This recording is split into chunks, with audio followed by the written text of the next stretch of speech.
ஆமென். 2 ராஜாக்கள் 7வது அதிகாரம் அதனுடைய 1வது வசனத்துல கர்த்தருடைய வார்த்தையை கேளுங்கள்.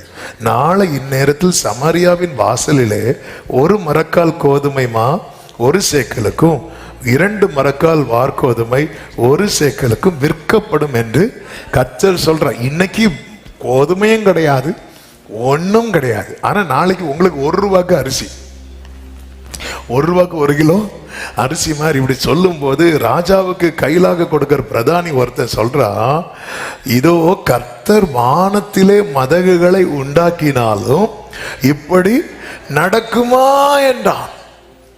நம்ம ஆளு சூடு பார்ட்டி, பிள்ளைகள் மொட்டை தலையானாலே கரடி இறக்குனாள். ஹல்லேலூயா. சிலர் பாருங்க, என்னதான் கிருபை வரங்கள் இருந்தாலும் சில சுபாவங்கள் மாறாது. உடனே நீ அதை காண்பாய், அதை சாப்பிட மாட்டாய். என்ன நம்முடைய அவிசுவாசத்தெல்லாம் மனுஷங்கிட்ட வச்சுட்டோம், கல்றா. நல்ல வேளை ஆபிரகாம் கர்த்தர்ட்ட சொன்னார், சகரியா கர்த்தர்ட்ட சொன்னார். ஆண்டவர் வாய் அடைச்சதோட ரைட். இந்த இடத்துல ஒரு காரியத்தை ஆண்டவர் காண்பித்து தந்தார்.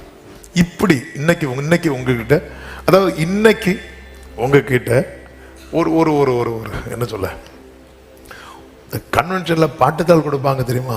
பாட்டுத்தாள் எவ்வளோ வச்சு கொடுப்பாங்க தெரியுமா? 1 ரூபாய் வச்சு. இப்போ அப்படின்னு தெரியல.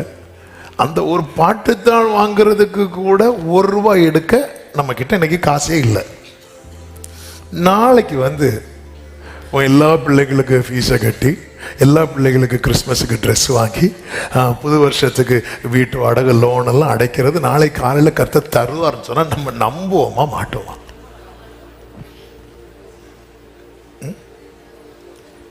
எப்படி பார்த்துட்டு இருக்கிறோம்? கூட்டத்தில் ஆமேன்போம், ஆனால் தனியாக கேட்டா யாருக்கு நம்ப முடியாதுல்ல. அப்படித்தானங்க இப்படி இருக்கு. இங்க வந்து 2 ஸ்திரீகள் வந்து நிக்கிறாங்க. இன்னைக்கு 2 பேரும் டீல் என்னன்னா, ஒவ்வொரு நாளைக்கு ஒவ்வொரு பிள்ளைய சாப்பிடுவோம். இன்னைக்கு என் பிள்ளைய சாப்பிடுவோம், நாளைக்கு உன் பிள்ளை. ஏன்னா பஞ்சம் அந்த அளவுக்கு போயிட்டு, அதே போல ஒரு ஆள் பிள்ளைய சாப்பிட்டாச்சு, அடுத்த நாள் பிள்ளைய சாப்பிடலான்னு பார்த்தா முடியாதுன்னு சொல்லி ராஜா கிட்ட நிற்கும் போது ராஜா இப்படி ஆயிட்டான். அதாவது உடனே கோபம் யார் மேல போகுது தெரியுமா?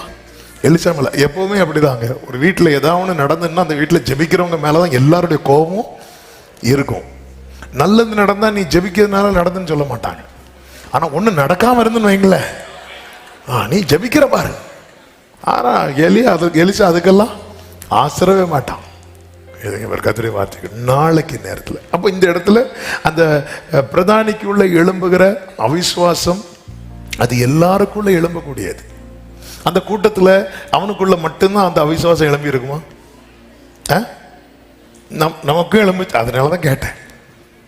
அதை பார்க்கும்போது எல்லாருக்குள்ள எழும்பதான் செய்யும். அவிசுவாசம் எழும்புவது தவறல்ல, அது வாயில் வந்துடக்கூடாது. ஆபிரகாமுடைய வித்தியாசம் என்னன்னா, ஆண்டவர் சொல்றார் 99 வயசுல, ஆபிரகாம் 99 வயசுல, இப்ப நான் சர்வவல்லமையுள்ள கர்த்தர், நீ வந்து உன்னை ஜாதிகளுக்கு நான் தகப்பனாக்குவேன், இனி ஆபிரகாம் என்னப்படாமல் ஆபிரகாம் என்னப்படுவார், சாராள் அவள் நிச்சயமாக உனக்கு ஒரு குமாரனை பெறுவாள். ஆபிரகாம் குனிந்து சிரித்து தனக்குள்ளே சொல்லுகிறான், 100 வயதானவனுக்கு பிள்ளை. இதெல்லாம் சொல்லிட்டு வாய் திறந்து என்ன சொன்னான் தெரியுமா? இஸ்மவேல் உமக்கு முன்பாக வாய் மூடிட்டான். அதாவது அவிசுவாசம் எழும்போது தவறல்ல, அது வந்து நம்முடைய அறிக்கையாகி விடக்கூடாது. இதெல்லாம் நடக்காதுப்பா, இதெல்லாம் சாத்தியமே இல்லை அப்படின்னு எழுமோ. ஏன்னா நம்ம சிச்சுவேஷன், அவிசுவாசம் எழும்போது தவறல, அது நம்முடைய அறிக்கையாகி விடக்கூடாது. அதனாலதான் பவுல் சொல்லுகிறார், எந்த எண்ணத்தையும் நாங்கள் கிறிஸ்துவுக்குள்ளே கீழ்ப்படுத்துகிறோம் வேண்டாம். அப்படி அப்படி அந்த சகரியா வந்து வாயை திறந்து கேட்டான், அதனால வாயை அடைச்சிட்டாரு. ஆபிரகாம் வந்து வாயை திறந்து சொல்லல, ஆனா உள்ள சாராள பாத்தீங்களா, கூடாரத்துக்குள்ள இருந்து சிரிச்ச. ஆண்டவர் சொன்ன, நீ சிரிச்ச. அவன் சொன்னா, சிரிக்கல. நீ சிரிச்ச, நான் சிரிக்கல. சரி, உன் பிள்ளைய நீ கூப்பிடும் போது உனக்கு தெரியும். பையன் வரான், ஈசாக்கு. ஈசாக்குனால என்ன தெரியுமா அர்த்தம்? நகைப்பு. ஆமென்.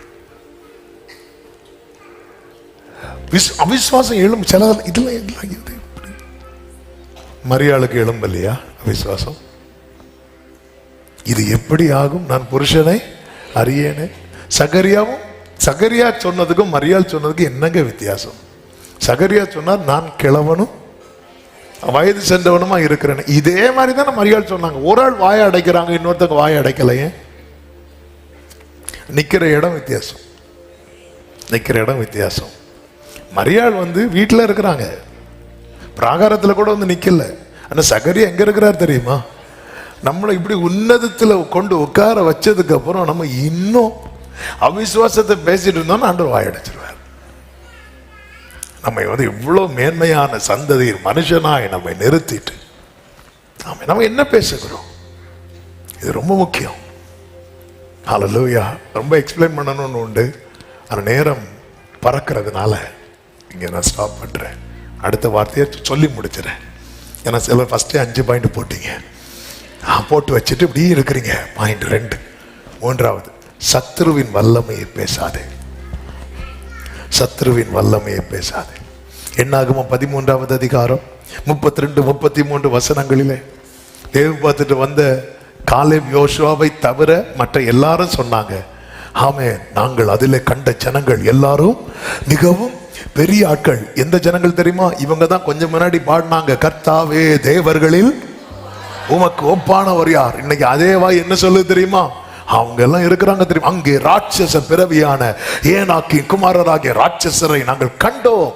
நாங்கள் எங்கள் பார்வைக்கு வெட்டு கிளிகளை போல இருந்தோம், அவர்கள் பார்வைக்கும் அப்படியே இருந்தோம். நம்ம பார்வைக்கு நம்ம எப்படி இருக்கிறோமோ அப்படிதான் சத்துருவின் பார்வைக்கு நாம இருப்போம். ஆமீன் சொல்லுங்க பார்க்கலாம். ஆமீன். கூடாரத்துக்குள்ள இருந்துட்டு சவுல் கோலியாத்தின் பெருமையை பாடிட்டு இருக்கும் போது தாவீது முதல் கொஸ்டின் என்ன தெரியுமா? இந்த விருத்த சேதனம் இல்லாத பெலிஸ்தியன் எம்மாத்திரம் அப்படிங்கிற. என்னங்க இவனா இவனா? சரி, இவன் சொல்றத பார்த்தா சரி சொல்லி பட்டயத்தை எடுத்து கட்டி விட்டு பார்த்தாரு. யாரு? சவுல். நம்ம ஆளுக்கு நடக்க முடியல. சில சின்ன பிள்ளைங்க பார்த்துருக்கீங்களா? கையில் ஒரு சின்ன ஒரு விளையாட்டு கண்ணை வச்சுட்டு ஒன்று கொன்றுவேன் அப்படிவா, அவ்வளோதான். அவங்க நினைப்பு என்னன்னா நம்ம அவங்கள்ட்ட கெஞ்சணும். அவங்க நினைப்பு என்ன தெரியுமா?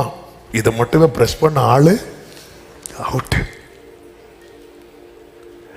தாவீது பேசிட்டு இருக்கிறான். எதை வச்சு பேசுறீங்க தாவீது? தாவீது ஒருத்தர பெரியவரா பார்த்துட்டான்.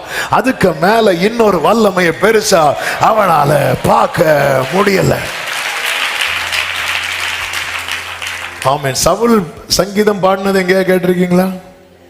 இல்ல. ஏன் தெரியுமா? சத்ருவின் வல்லமையை பாடுற. நம்மை தேவன் அழைத்தது சத்ருவின் வல்லமையை பாடுவதற்கல்ல. புகழை பாடுவது என் வாழ்வின் இன்பமையா,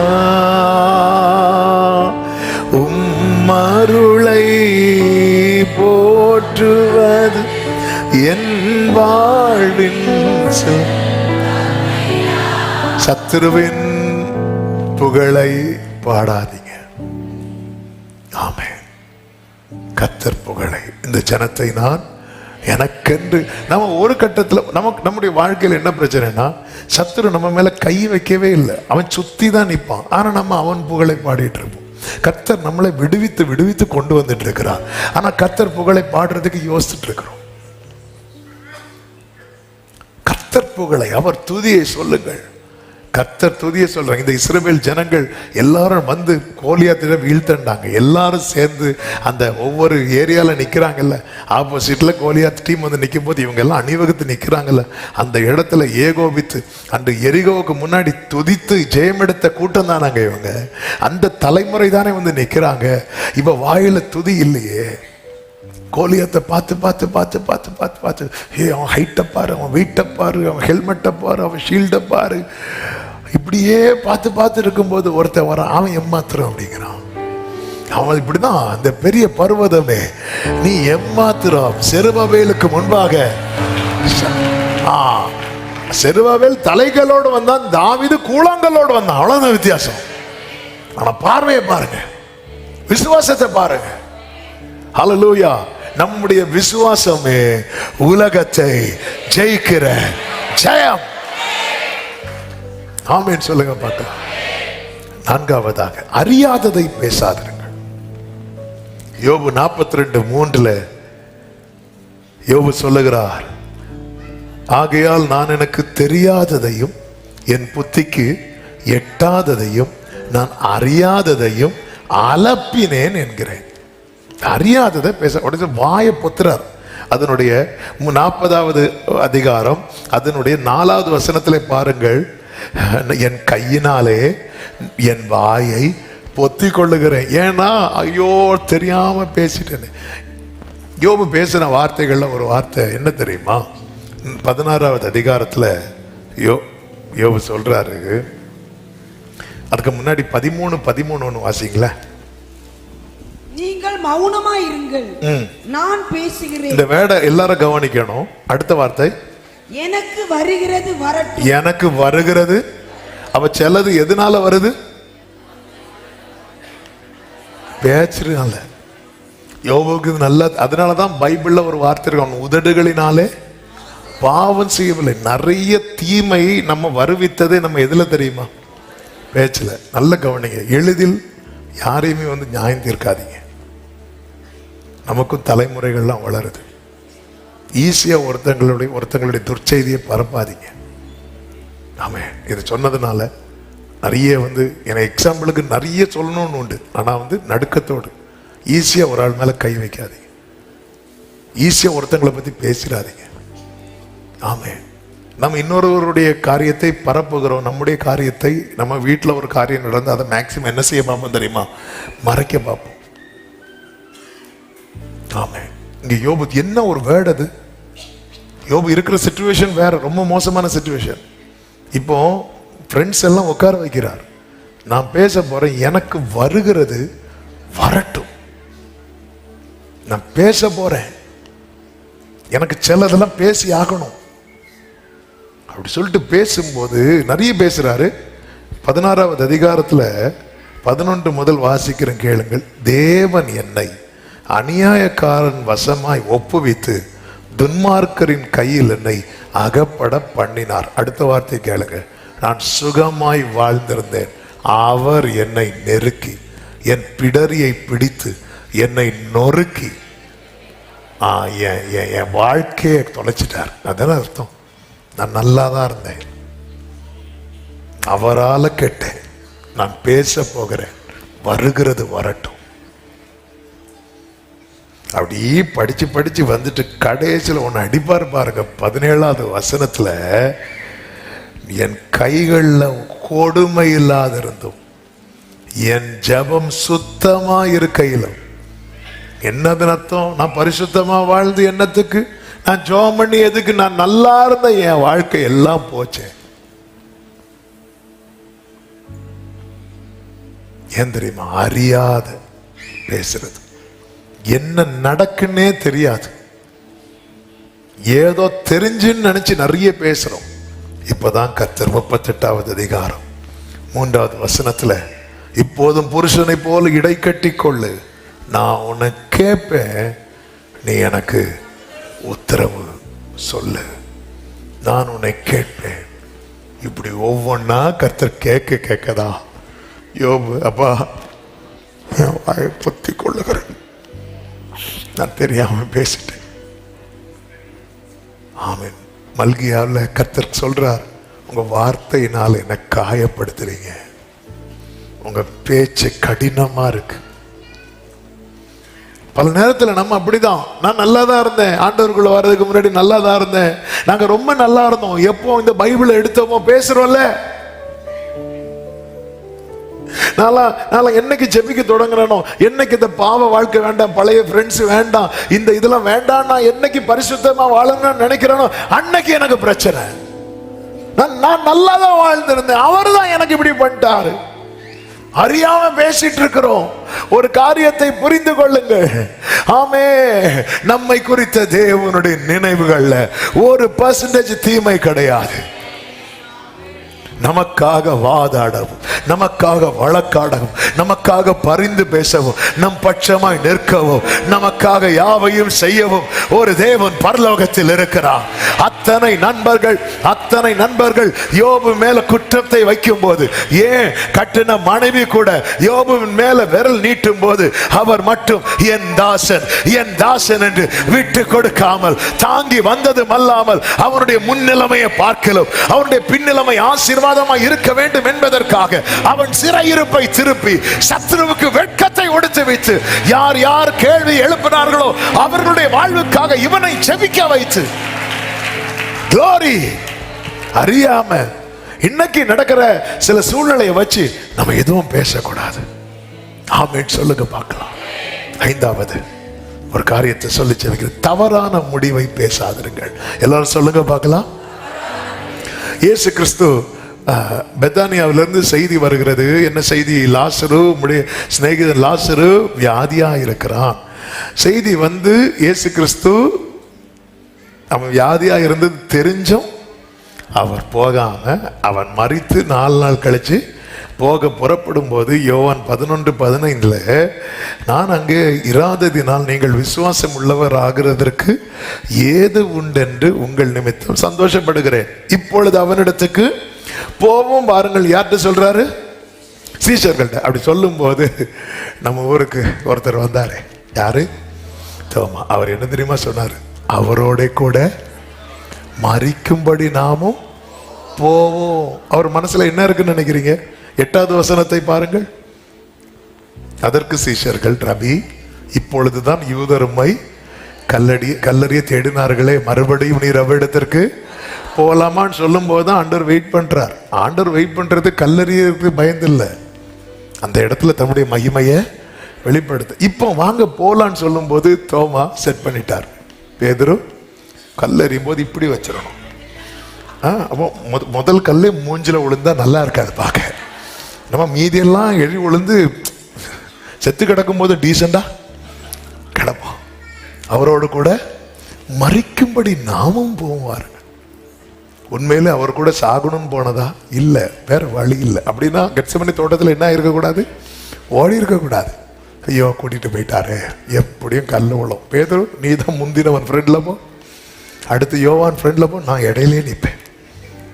சிலர் வந்து எல்லாரையும் பாதுகாக்க எல்லாரையும் அவங்கள சுத்தி நிறுத்திட்டே இருப்பாங்க. சில நேரத்தில் நம்ம பேசுறது அப்படிதான் பேசுறோம். சீரியா நாட்டு ராஜா ராணுவங்களோடு எருசலேம் இருக்கிற பர்வதத்தை சுத்திட்டான். எலிசா இருக்கிற பர்வதத்தை சுத்திட்டான். ஏன்னா இவன் வந்து இஸ்ரவேல் ராஜாவுக்கு விரோதமா பிளான் பண்ணுவான். ஆண்டவர் வந்து எலிசா கிட்ட சொல்லுவார். எலிசா வந்து இஸ்ரவேல் ராஜாட்ட சொல்லி அவன் இப்படி எஸ்கேப் ஆகிட்டே இருந்தான். உடனே என்னடா இது, நம்ம போட்ட பிளான் எல்லாம் அவனுக்கு போயிட்டே இருக்குது, எப்படி தெரியுது? அப்போ ஒருத்தர் சொன்னா, அங்க ஒருத்தர் இருக்கிறான் எலிசான்னு ஒருத்தர், நீர் உடைய பள்ளி அறையில் பேசினா கூட, அதாவது உங்க பெட்ரூம்ல பேசுற மேட்ரு கூட அவருக்கு அப்படி அவனை தூக்கு, முதல்ல அவனை தூக்கு. நேர ரதங்கள் எல்லாம் கொண்டு வந்து அந்த பர்வதத்தை சுத்திட்டே இருக்கும்போது காலையில வேலைக்காரன் வழக்கம் போல பால் வாங்க வெளியே வரான். அதாவது எக்ஸாம்பிளுக்கு அப்படி வெளியே வந்து பார்த்தா சீரிய நாட்டு ராணுவம் சுத்திட்டு இருக்கு. இவன் ஐயோ இனி என்ன பண்ணுவோம். சீரிய நாட்டு ராணுவம், அதாவது அந்த சீரிய நாட்டு ராஜா பெட்ரூம்ல பேசுற மேட்ரே எலிசாவுக்கு தெரியுது. அப்போ இந்த பர்வதத்தை சுத்துற மேட்ரு எலிசாவுக்கு தெரியுமா தெரியாதா? தெரியும். ஏதாவது ஜோம் பண்ணார் அவரு? இல்லை. ஆனா அவருக்கு எது பாரமாச்சு தெரியுமா? ஆண்டவரே இவன் கண்ணை திறங்கப்பா. ராணுவம் சுத்தினது மேட்டர் இல்லை அவனுக்கு, தன் கூட இருக்கிறவனுடைய கண் திறக்கப்படல. பாருங்க, நமக்கு இது பாரமாகட்டும், இது பாரமாகட்டும். நான் சொல்றது எத்தனை பேருக்கு புரியுதுன்னு தெரியல. ஆமை, உன்னை காக்கும்படி உனக்காக தம்முடைய தூதர்களுக்கு இன்னைக்கு வாதை நம்முடைய பாரமாக கூடாது. நம்ம கூட இருக்கிறவங்க கண்கள் திறக்கப்படுவது பாரமாகட்டும். இன்னைக்கு நமக்கு வாதை, இருளில் நடமாறும் சங்க, இதெல்லாம் தானே நமக்கு பாரமா பயமா இருக்கு. கூட இருக்கிறவன் கண் திறக்கப்படாம கத்திட்டு இருக்கிறான், புலம்பிட்டு இருக்கிறான். ஏன் இது பாரமாக மாட்டேங்குது? ஆமென். ஏதோ வழியா இஸ்ரவேலின் ராஜா யூதாவின் ராஜா புறப்படும் போது அந்த இடத்துல பாத்தீங்கன்னா தண்ணீர் இல்ல. தண்ணி இல்லாததும் ஆமென் தவறா அந்த இஸ்ரவேல் ராஜா என்ன சொன்னா தெரியுமா? ஐயோ, கர்த்தர் நம்மை சத்துருவின் கையில ஒப்பு கொடுக்க இந்த 3 ராஜாக்களையும் கொண்டு வந்தாரு. என்ன பேசிட்டு இருக்கிறான் பாருங்க. உடனே யோசேப்பு பார்த்து, இங்க தேவ மனுஷன் யாராவது இருக்காங்களா? எதுக்கு? வார்த்தை இருக்குது. அதுக்கப்புறம் தான் தேடுறாரு. ஏன்னா அவருடைய பாரம், ஐயோ சத்துருக்கள் மாட்டிரும் இல்ல, என் கூட இருக்கிறவன் கண்ணு திறக்கப்படணும், என் கூட இருக்கிறவன் கர்த்தரை நம்பணும். ஆமென் சொல்லுங்க பார்க்கலாம். நம்மளும் அப்படியாப்பா இனி என்னப்பா செய்வோம், நம்மளை சுத்தி இருக்கிறவங்க என்ன செய்வோம் தான் கேட்டு நமக்கு தெரியும் கர்த்தர் கைவிட மாட்டார். நம்ம கூட இருக்கிறவங்களுக்கு தெரிய மாட்டேங்குது இல்ல, நமக்கு தெரியும் கர்த்தர் நடத்துவார். ஆனா நம்ம கூட இருக்கிறவங்களுக்கு தெரியல. நமக்கு தெரிஞ்சது நம்ம கூட இருக்கிறவங்களுக்கு தெரியணும். இது பாரமாகட்டும்.